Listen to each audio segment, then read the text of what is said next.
I went from working 40 hours a week in the kitchen, making $1,200 per month with a very labor-intensive type of job, to making $20,000 per month with one skill, working from home with time and location freedom.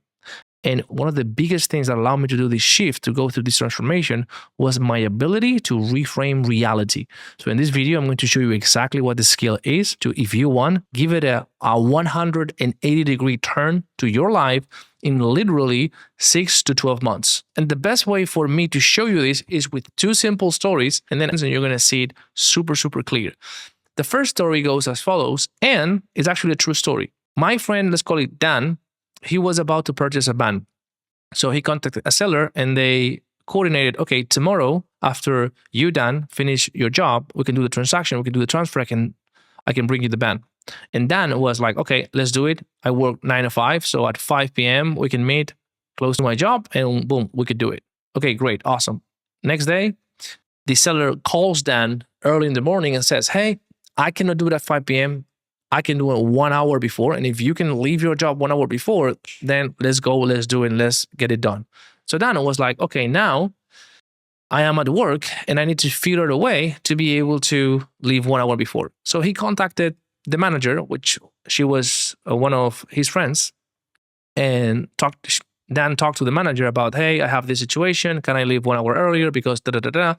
And the manager said, hey, normally I would have no problem, but today the CEO, like the boss, is in the office. So more than happy to help you, but we're going to have to be very cautious and we're going to have to do it in a very specific way. Otherwise, we're going to get in trouble.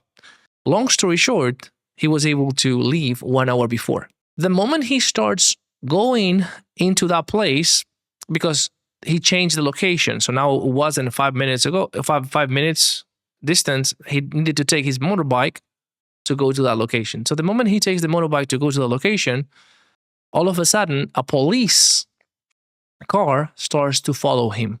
And then he starts to notice how this police car is following him to the destination, and he starts to get very, very nervous, like, what is going on here? And he continues because, he's like, I haven't done anything, so fine. Like, he continues. And then it turns out that the policeman was the seller. That's why he was following him.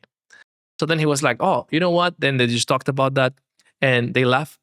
So long story short, they were like, okay, cool, let's do it, blah, blah, blah. My friend is going to bring the van here and we can do the process, etc. So in order for him to do the process, he needed to do the paperwork. They did the paperwork there via phone.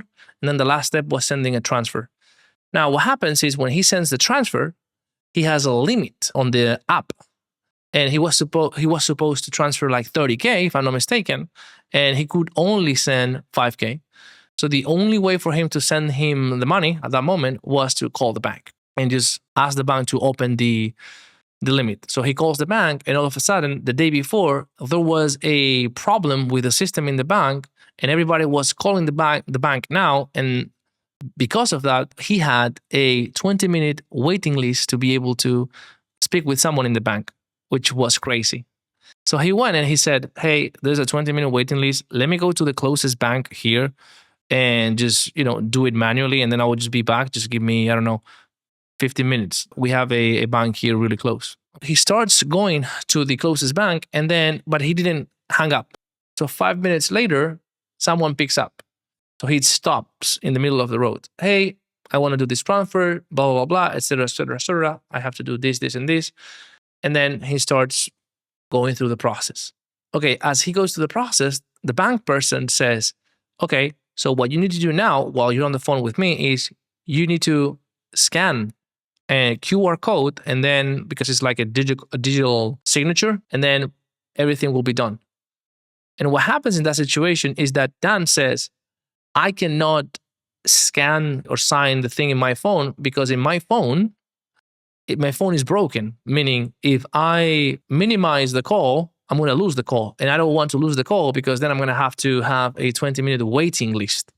So what Dan said to the bank person is, let me go back to the police, let me go back to the seller and let me get his number. You sell the the QR code or the signing link to his phone, and then we just sign it from there. So can you wait until I get there? It's just 5 minutes. Okay, he went back. He asked the seller for, hey, can you borrow me your phone to do this? Otherwise, I can do the transfer. And he did that.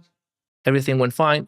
And boom, he finally was able to do the transfer. Okay, that is the story. He got the van, all good. Second story, my friend Dan was about to get a van. And after work, he met with the person at 5 p.m. He did the transfer and he got the van. End of the story. Now, when you listen to these two stories, which one to you is more interesting? Which one is more worthwhile sharing? Which one is more memorable? The first one or the second one? Well, the first one, right? Because the first one is a more interesting story, is a story that is easier to remember because there's a lot of things this character needed to overcome, and there's a lot of problems he faced to be able to achieve the outcome. And in fact, the more difficult it is to achieve the outcome, the more tasty the achievement is. In the second story, is very boring. Nothing really happened. This person had a goal, he went for the goal, and he achieved the goal. There is nothing to remember, there is nothing worthwhile sharing. So what does this tell us? All the things that happened to you and all the things that you faced were the things you needed to overcome to become the person that was capable of achieving the results you wanted to achieve. Overcoming these obstacles is the requirement. Every time I overcome these obstacles, I am closer to becoming the person I need to become. And by no means, when I share this, I'm not saying that you should look for adversity. You should make things harder than they are. No. That's not what I'm saying. I'm saying that it's on you to decide. Every single obstacle that comes your way is on you to decide how are you going to react to it and how you are going to reframe or accept or what perspective you're going to hold to that reality. You can decide to have like a negative perspective, or you can decide to reframe it as, hey, this is here to serve me. This is here to make my story more memorable, to make my goals more tasty. That's totally up to you.